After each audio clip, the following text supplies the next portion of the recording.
बघा बाळांनो, तुम्हाला मी आज एक बोधकथा सांगणार आहे. तुम्हाला आवडते गोष्ट ऐकायला? सगळ्यांना आवडती? बरं, आज मी तुम्हाला काय सांगते, एक गोष्ट सांगते. गोष्टीचं नाव आहे माणसाचे खरे शत्रू. माणसाचे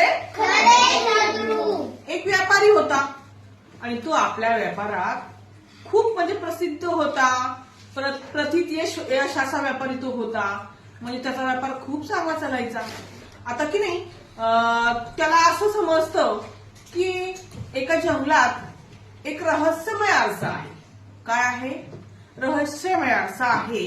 आणि तो आरसा आपल्याला सगळं काही सांगतो की तुमच्या आयुष्यात पुढे काय होणार आहे, तुम्हाला कोणाचं संकट येणार आहे, परत त्या संकटाचा सामना पण कसा करायचा ते पण सांगतो आरसा. कसं की तुमच्या आयुष्यात हे संकट येणार आहे आणि या संकटाचा तू सामना कसा करायचा, या सर्व गोष्टी म्हणजे थोडक्यात भविष्य हा आरसा सांगायचा.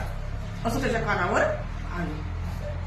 मग त्याच्या मनात असं आलं की बाबा, जर आपल्याला या आरशाने सांगितलं तुझ्या आयुष्यात काय संकट आहे, मग आपण काय करू?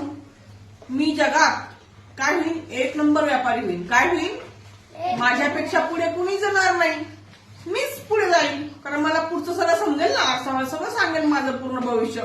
कसा व्यापार करू, काय करू, मला कोणती अडचण आहे, कोणती समस्या आहे, कोणतं संकट माझ्यावर आहे.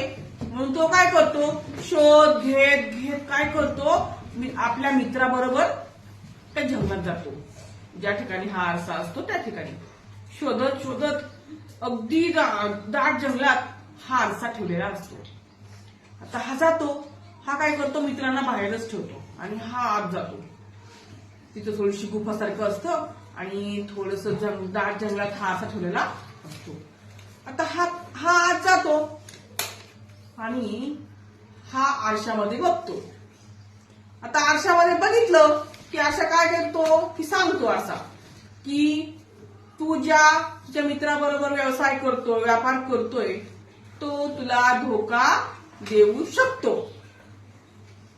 हा व्यापारी एवढंच वाक्य त्या आरशाचं ऐकतो आणि लगेच काय करतो? त्या जंगलातून पळत सुटतो आपल्या घराकडे. हा आरशाचं पूर्ण बोलणं ऐकत नाही. तो काय सांगतो की तू जो व्यापार करतो त्या व्यापारात तुझ्या मित्राबरोबर सहभाग होतो, म्हणजे भागीदारीने व्यापार करतो, तो मित्र तुला काय करू शकतो? धोका देऊ शकतो. एवढंच तो ऐकतो आणि काय करतो? घराकडे धूम ठोकतो. पुढचं तो काहीच ऐकत नाही. मग हा जातो. तो मित्राला म्हणतो, पुढे गेल्यानंतर त्याला आरसा सांगितलं असेल तर भविष्य, मित्राला सांगतो की तू आजपासून माझ्याबरोबर व्यवसाय करू नको, व्यापार करू नकोस, माझा मी एकटा व्यापार करेल. आणि त्या मित्राला व्यापारातून बाहेर हाकून देतो. तू तुझं कुठं पण जा, कुठं व्यवसाय कर, पण माझ्याबरोबर भागीदारी करू नको.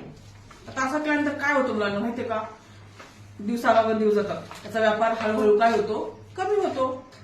पैशाची आवक कमी होते. हा दिवसेंदिवस खचून जातो. काय होतो?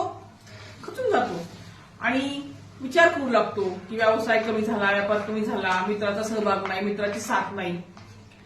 मग तो काय ठरवतो की आता मी परत आरशाकडे जाणार आणि त्याला विचारणार की का तू असं बोललास मला? तू सांगितलं तसं मी त्या मित्राला व्यापारातून काढून टाकलं, मग माझी प्रगती का झाली नाही? हा आरशाला जाऊन काय करतो? जंगलात जाऊन विचारतो. मग आरसा काय म्हणतो? अरे व्यापारी, तुला मी सांगत होतो, पण तू माझं पूर्ण ऐकलंच कुठं? मी तुला सांगत होतो की तुला तुझ्या व्यापारात त्या मित्रापासून धोका होऊ शकतो आणि मला तुला पुढे सांगायचं होतं, धोका होऊ शकतो पण धोका होणार नाही. हा तुझ्या मनातला गैरसमज आहे, तुझ्या मनातली शंका आहे, ती कधीच होणार नाही. असं तुला जे वाटतंय की मला माझा मित्र धोका देईल व्यापारात, ते कधीच होणार नाही. मी तुला हे सांगणार होतो, पण तू अर्धच ऐकलं. काय ऐकलं? अर्ध ऐकलं आणि निघून गेला. तू जर पूर्ण ऐकलं असतं, तुला सगळं समजून सांगितलं असतं की असं असं आहे, तू धोका होणार नाही, होऊ शकतो, हे तुझ्या मनातला काय आहे? शंका आहे, ती बाजूला कर. तुला मी हे सांगणार होतो आणि तू न ऐकताच गेला. म्हणजे तू अर्ध श्रवण केलं. तू मी सांगितलेलं काय केलं? अर्धच ऐकलं आणि तू निघून गेला. म्हणजे माणसाचं कसं असतं, आपल्याला या गोष्टीतून काय शिकायला मिळतं की माणसानं पूर्ण ऐकावं. कधीच अर्ध ऐकू नये. अर्ध ऐकलं की आपल्याला काहीच साधत नाही, काहीच सार्थक होत नाही. आपण समोरच्याचं बोलणं पूर्ण ऐकलं पाहिजे. आणि श्रवण, ऐकणं, समोरच्याचं ऐकून घेणं ही एक काय आहे, कला आहे. काय आहे? कला आहे, सहनशीलता आहे. आपण समोरच्याचं ऐकून घ्यायला पाहिजे. हे माणसाचं काय आहे, गुण आहे, आणि तो गुण आपण पाळला पाहिजे.